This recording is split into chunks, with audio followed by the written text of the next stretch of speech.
Welcome to Impacting the Classroom, the podcast where you can listen to dynamic interactions among educators, policymakers, and researchers who are making an impact in the classroom. I'm Dr. Darlene Estes-Del Re. And I'm Marnetta Larrimer. Today, we're jumping into an important topic. I've really been looking forward to having this discussion: how to build a more inclusive and equitable education system. And I am beyond excited to introduce one of my favorite people who I know will have a lot of things and thoughts to contribute to this subject, Dr. Rosemarie Allen. Dr. Rosemarie Allen is the president and CEO of the Center for Equity and Excellence. She has served as an educational leader for over 30 years. Her life's work is centered on ensuring all children have access to high-quality early childhood programs that are developmentally and culturally appropriate. She is currently an associate professor in the School of Education at Metropolitan State University of Denver, where her classes are focused on ensuring teachers are aware of how issues of equity, privilege, and power impact teaching practices.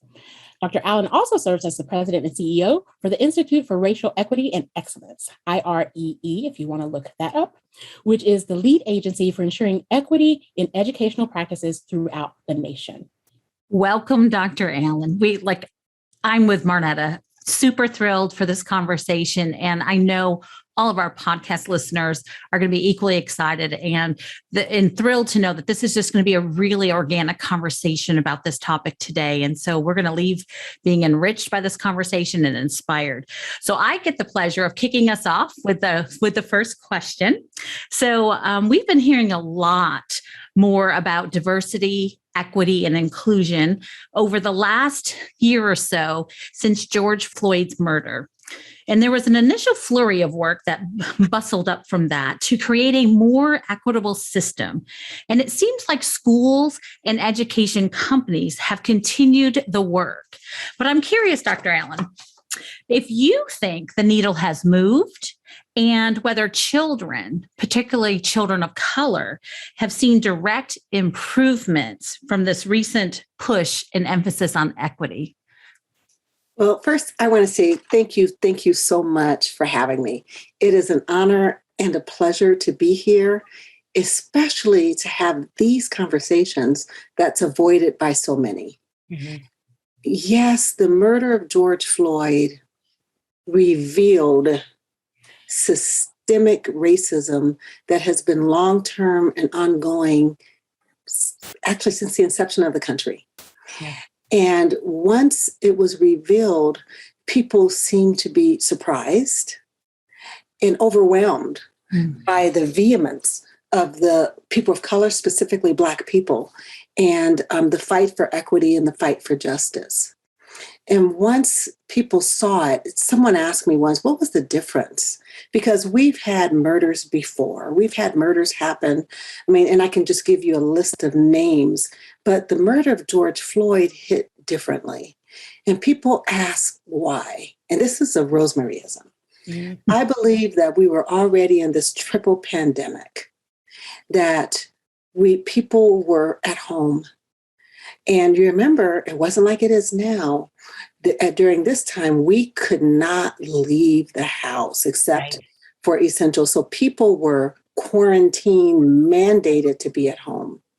And many people were struggling. So that was one pandemic. And then the whole economic pandemic, where people could not work and losing their jobs.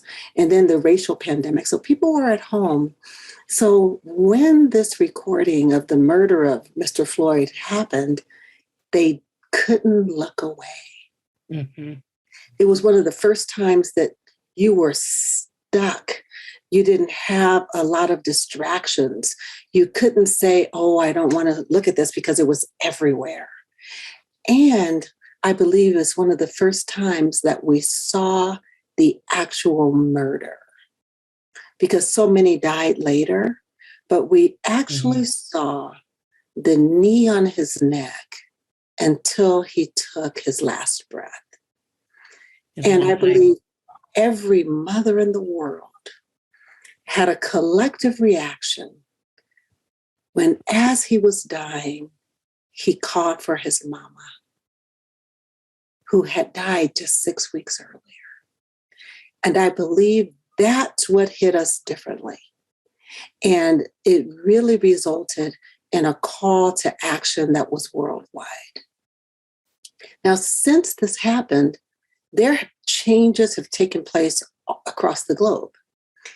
People now understand better, some people, that there are inequities in our society, and Black children on every single indicator of well-being are at the very bottom. Mm-hmm. At the very, very bottom. And people have begun to realize this. And we're seeing organizations, institutions, agencies, especially educational agencies, wanting to make a difference. Before the murder of George Floyd, lots of my work was one and done workshops, hit and miss workshops, keynote workshops. I have to say, over the last year, that has changed tremendously. People are saying we want to dig deeper. We really, really want systemic change. They want to understand the difference between individual racism, institutional racism, systemic racism, and to make changes at the systemic level. And because of that, Darlene, we are not seeing the needle move yet for children because this is a process. Mm-hmm. And that process begins first with the individual to say, I am a biased, racist, flawed individual. And the impacts that I have on children can be negative. And then to say, and I work for a biased, racist, flawed institution. And we have to do something about that. And then to say, the institution that I work in is part of a web of institutions that are biased and racist and flawed, from social services to healthcare, to law enforcement, to our judicial system. My system interacts with those and are intrinsically tied to those, and I have to do something at that point. So we can't measure it yet, because if we do, whatever results we see will be false, because it takes a while to really impact systems. But what I can tell you is that I've seen a change in behaviors of people, understandings of people. We're seeing more positive impacts directly with children and families and how they're viewed and how they're interacted with. So we're seeing changes there, but we do have quite a way to go for institutional and systemic change.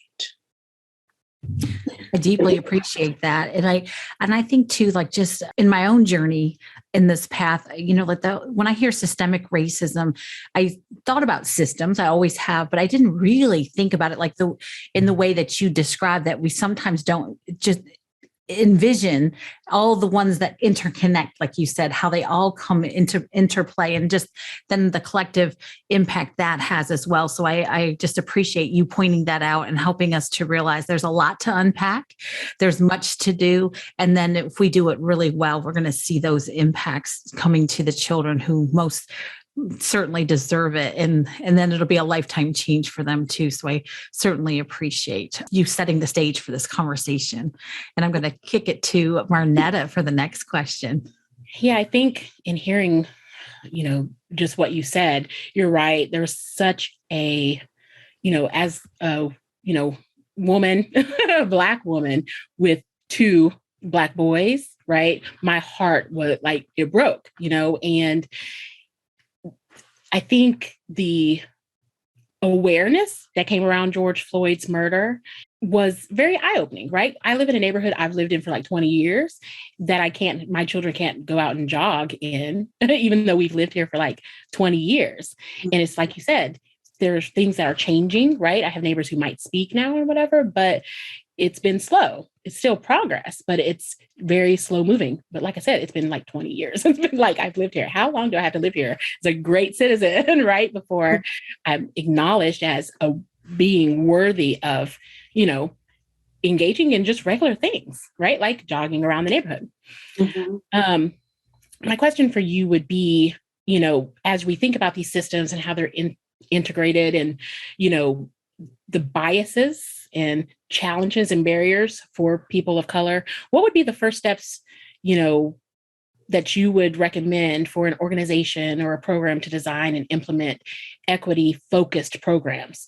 And that could just be in general or around the, American Rescue Plan Act funding that's coming down. But what would you recommend to start that base?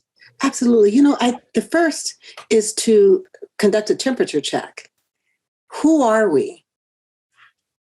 Who do we say we are? And who are we really? Because right after the murder and the civil unrest, people began to create amazing, beautifully worded equity statements and mission statements. So that's great. That's a start because it's saying this is who we want to be. But are you really? How are you living out your mission, vision, and value statement?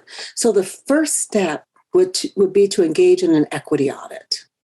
Let's take an audit of your practices, policies, rules, and see where barriers are that prevent people of color. I'm not going to just say children, because in order for children to do well, the workforce must do well. So let's just take a look at who we are. So what's included in an equity audit? First, an equity audit might say we value racial equity and we will put procedures in place that will elevate this, and we value a diverse workforce. And let's look at the workforce. So if that's who you say you are, let's look at your workforce and see, based on positions, where people of color are and are not. Mm-hmm. And, I believe it's 70% of the early childhood teacher workforce are women of color. Yes, ma'am. They are women of color, and there are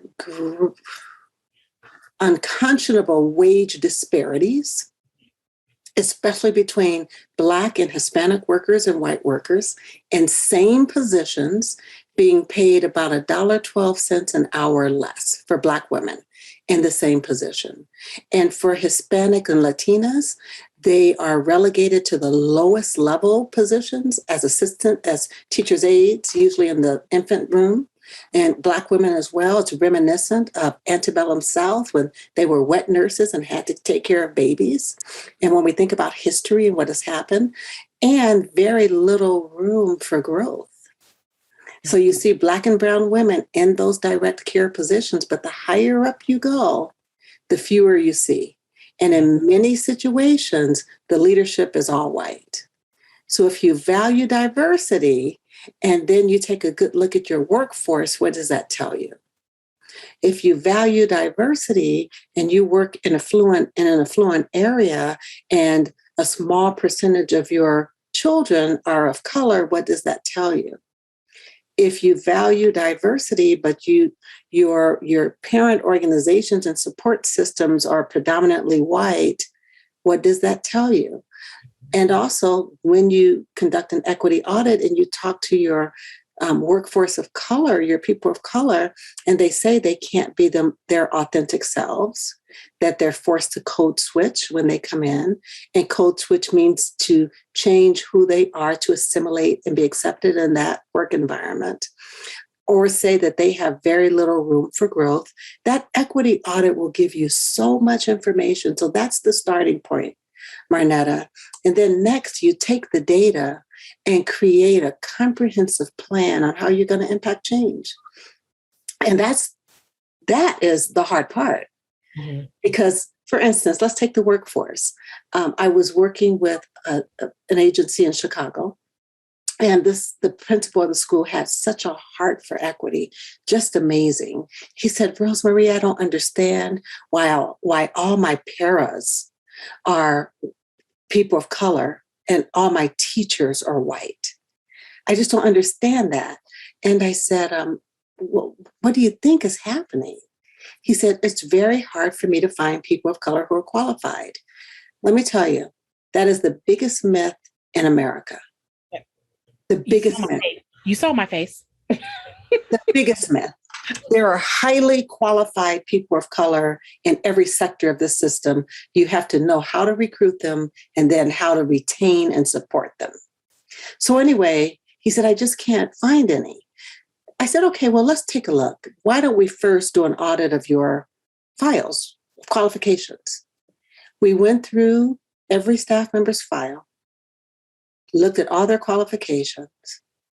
60% of his paras had master's degrees.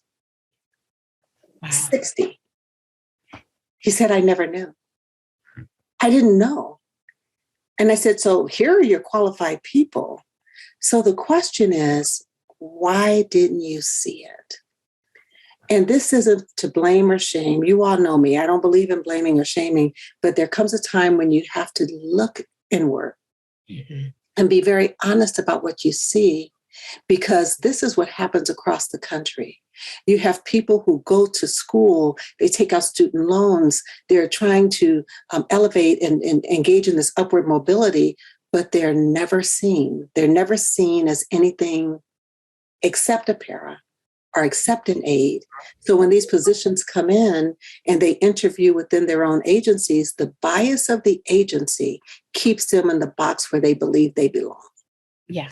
So to answer your question, start with the equity audit, then address some of the deficiencies, but also engage in long-term systemic training that's going to, as you asked earlier, Darlene, move the needle. And at the end of that year or two, after the training and implementing policies and looking at your practices, then conduct the exact same audit. I say 18 months to 2 years to see where that needle has moved. That was a powerful response. And I had the feels again, right? Because, you're talking, it's like walking, it's like you're saying my life, right? Like what my journey has been, because it's very challenging. And people get very comfortable because that's what they're used to seeing. And, the women of color, they're happy to have a job, right? You got to feed your family. We're doing what we need to do, but then you start believing this is all it is, right? Because that becomes the norm for you. And so then we get into that, internalized, right, oppression, right? And that's a whole nother cycle. That's a whole nother conversation, right? That we could go into. It's really amazing because it happened to me. I directed our lab school. I was at a community college, and I really wanted to move up in higher ed. And I continued to apply for position of dean, but they could not see me as anything other than the lady who takes care of the babies across campus. And it was so bad because I turned inward as well. And I said, well, maybe it's because my degree is early childhood. Let me go and get a master's in education. So then I invested in that just to show them I could do more. And in order for me to move up, I actually had to leave that college. Yeah, that's how I got here. It's a whole nother story.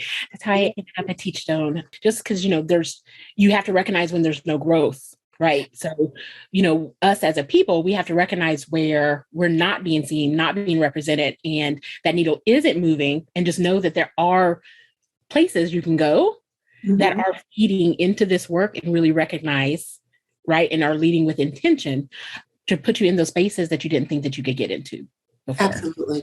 Absolutely. And and that's on an individual basis. If you don't mind, I want to go back to the use of some of the American Recovery Plan dollars. Yes.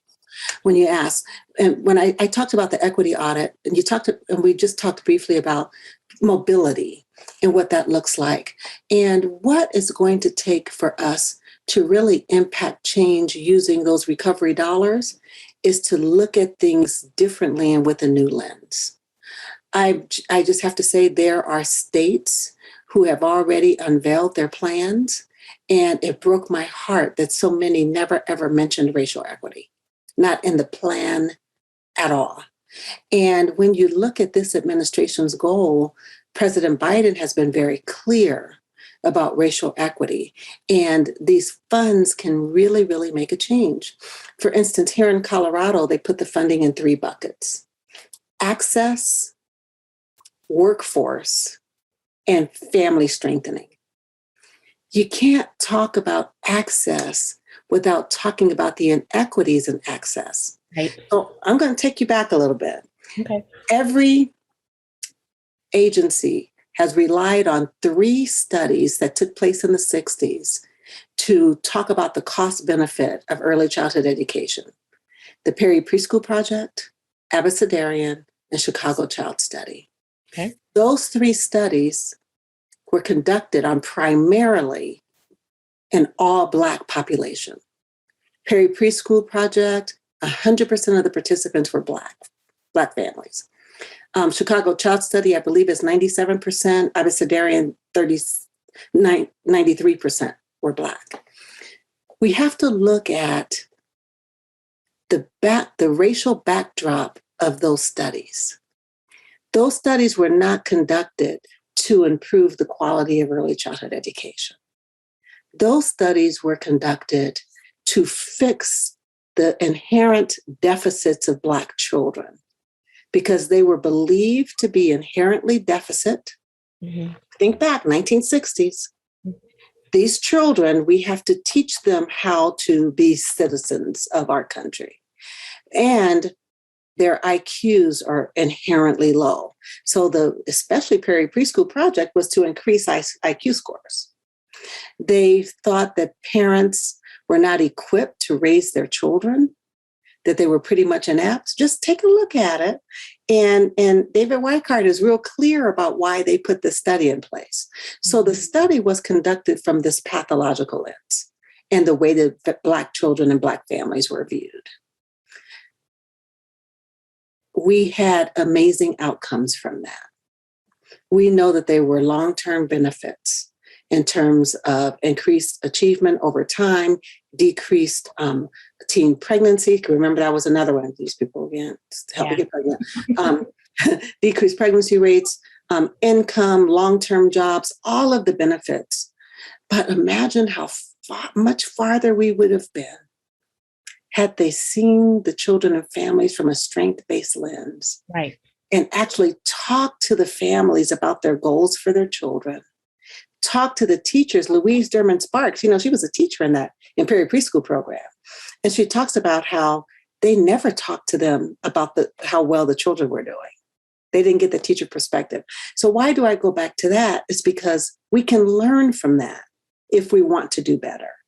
So those same children who gave us the data on the importance of high quality early childhood education are the same children today who cannot access high quality early childhood programs. The same children. Right. And how long has that been? Right. So when we talk about a needle, right, we're not talking like it's a walk and, it's not a walk, it's a run. Like we're talking like snail pace, like slow inches, because that was a long time ago. Yes. Right. It's the same challenge. So they cannot access high quality programs. And when they do, they're pushed out through suspensions and expulsions. Yep. There's something wrong with using the data of people that have been proven to work and not allowing access. So when we look at access, we have to look at how few children of color, specifically Black children, have access to high quality early childhood programs. So that's one. And then the workforce we talked about a little bit, and I've seen states come up with amazing things. I mean, free education to help teachers become qualified. That is amazing.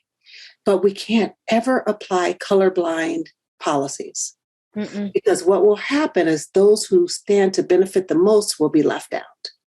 So what are we going to do to make sure our Indigenous, Hispanic, Latino, African American populations not only access the funds, but are in cohorts to support each other with teachers who understand? Are we going to offer these classes in different languages? So right. Things like that. So that's how we're going to move the needle. And then family strengthening requires us to see families differently. You know what we love to say in early childhood? Parents are the first and best, most consistent teacher of their children.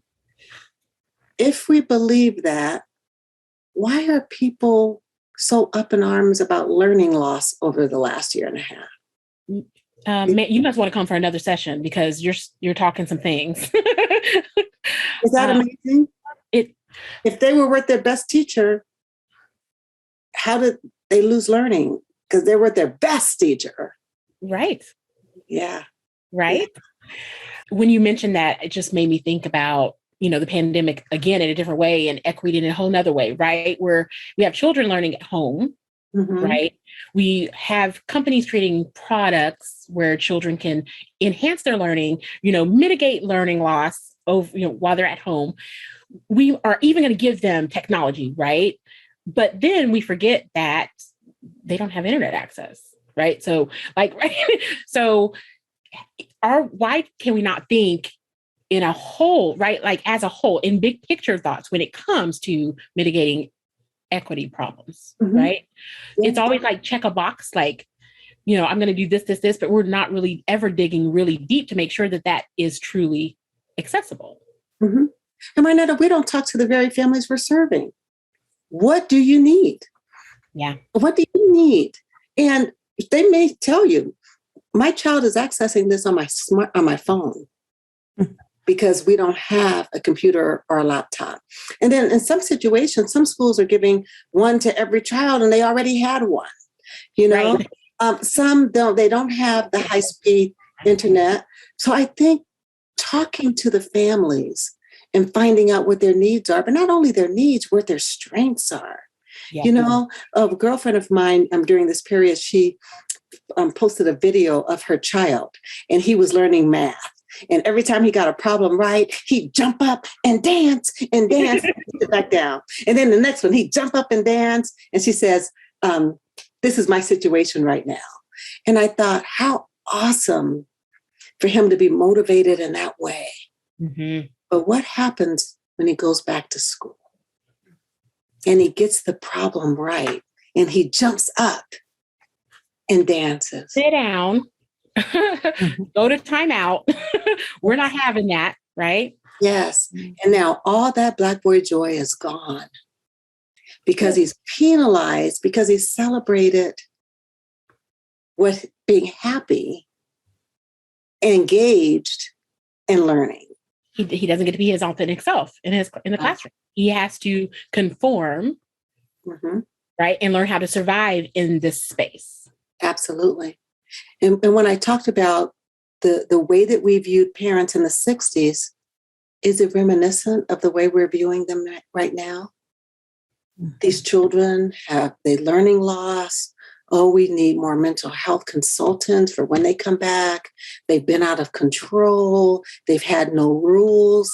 That translates into these parents didn't know what they were doing. Right. Instead of really talking to the families and saying, how did you motivate your child? What excited them about learning? When did they need breaks? My two children, if they didn't eat every 2 hours, they were little bitty things. My daughter is 38 years old. I don't think she's 100 pounds yet, but she eats like crazy and they would get hangry and you'd have a hard time with them. So when does your child need to eat? Do they need snacks more often? What has your schedule been like? Right. When we want to move the needle with family strengthening and equity, we partner with families who are the child's first and best, most consistent teacher to get the best outcomes. Yeah. And those things that we offer have to think about, what the family, where the family is at, right? So it can't be an 8 to 5. Everybody doesn't work at 8 to 5, right? They don't work a 9 to 5. It might be something that we offer in the evenings, like even including the care, right? So in giving them access to quality care, it's not even just always about the monies. Sometimes it's just about time, right? Like I don't need care during the time that you have care available. How can I still have the support I need, right? In hours that I need the care.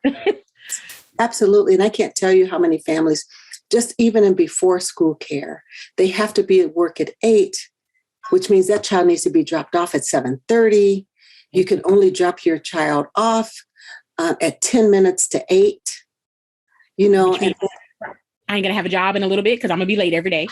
Every single day. Those are the things that we need to take into consideration. Yeah. Yeah. So we talked about a lot of things and you mentioned earlier, we were talking about like paras and co-teachers and things like that.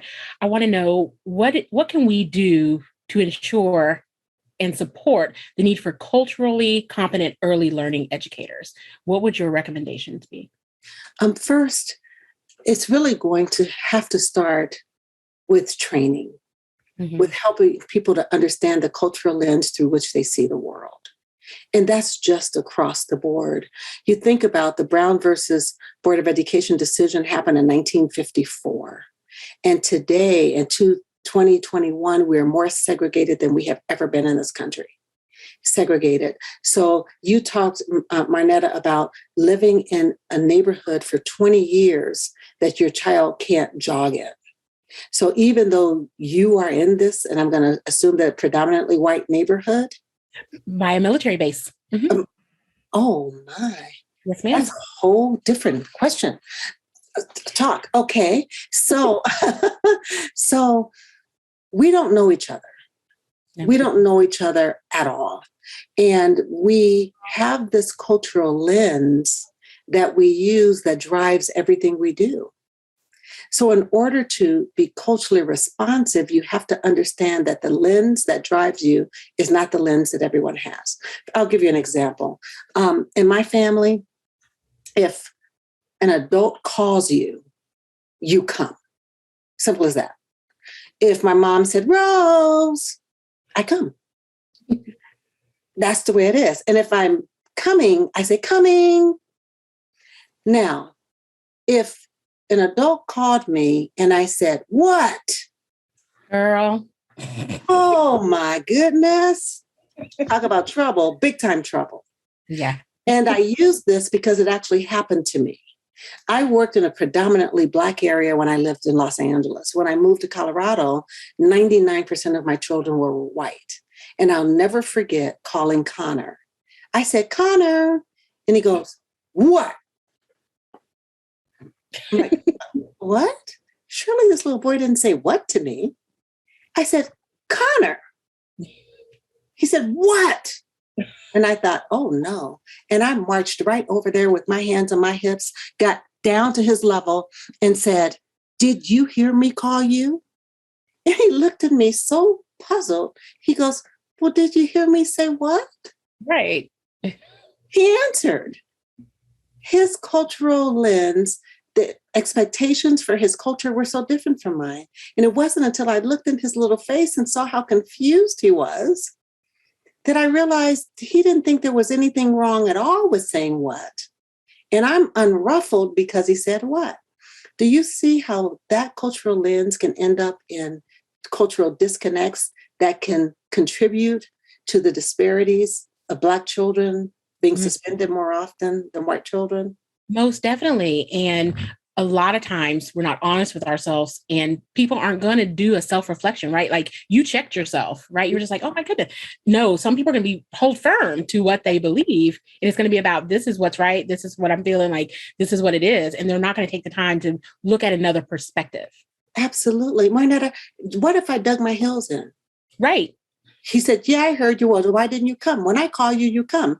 And Connor, because Connor was, Connor, he would have said, well, why do I have to stop playing to come just because you called me? And it would have turned into something different. So the first step is helping people to understand that cultural lens and having them accept that that lens is also biased. Most definitely. And digging in doesn't tell, like, it damages the relationship. It doesn't tell the child that you like them or care about them. It's going to impact their learning, right? Because you can't teach me nothing, doctor. Look, Dr. Rosemarie, regardless of what your title is, if I don't like you and I don't think you like me, right? That's exactly. That relationship is critical, especially for young children. And then you have to help people understand the daily acts of bias that takes place in the early childhood classroom. Daily. Like mispronouncing people's names.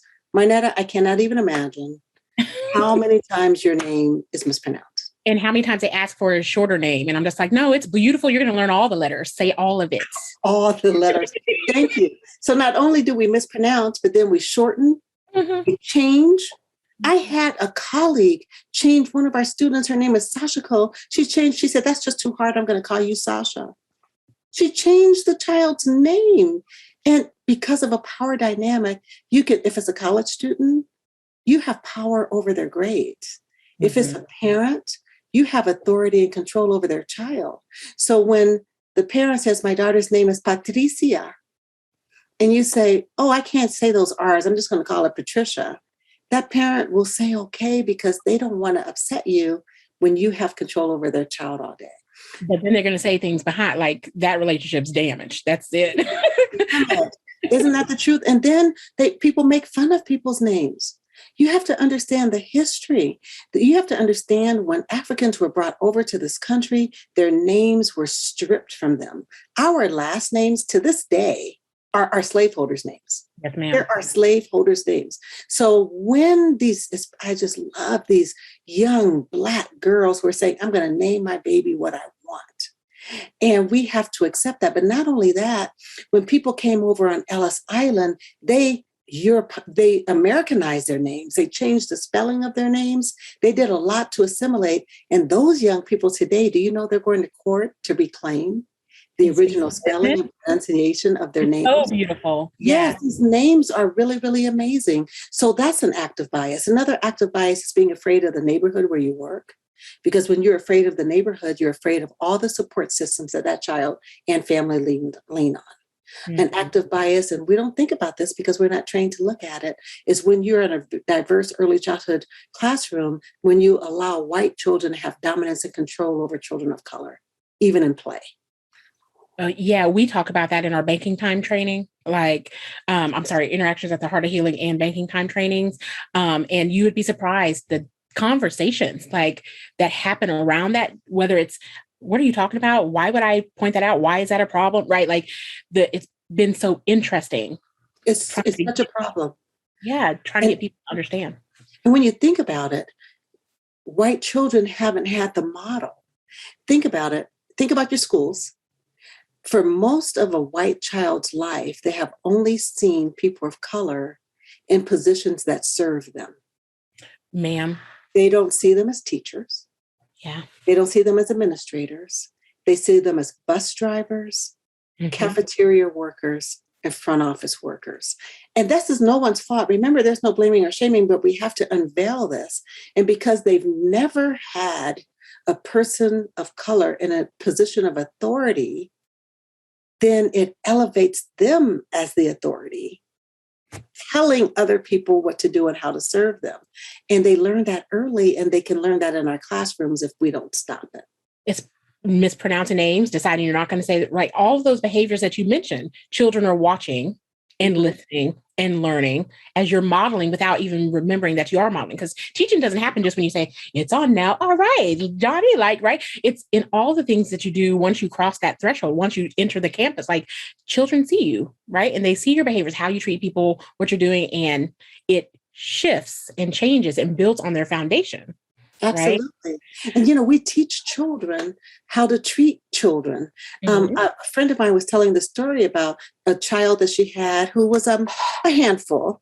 And one day a little girl hit him. And she goes, why did you hit him? We don't hurt our friends here. And the little girl looked at her and said, why do you care? You don't like him either. Oh, see, that is exactly what I'm talking about. That's a powerful example, and it happens all the time. All the time. I had a white mother tell me that her child's teacher was teaching her that Black boys were bad. And as I dug deeper into the conversation, because I couldn't believe a teacher would teach that, she said, and it's the way that she speaks about them. Dewan is in trouble. Ahmed is in trouble. And then at first they were in trouble. And then it turns out that 3-4 weeks into the year, they're bad mommy. They're bad mommy. And that's another act of bias when you weaponize children's names.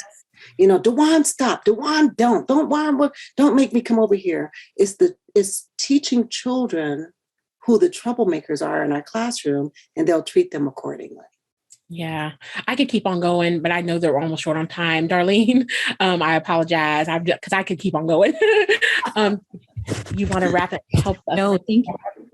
Yeah, no, thank you. I hope you just will keep having these rich conversations like this. And I know that we are all so deeply appreciative of this conversation. And Dr. Allen, like there's so much more we can talk about. And like Marnetta and I are like, we can keep going all night with you because we've just touched and just scratched a teeny tiny surface. And as you were talking, I couldn't help but think about that image we all like to throw up on the PowerPoint or in a presentation of the children in front of the ball field.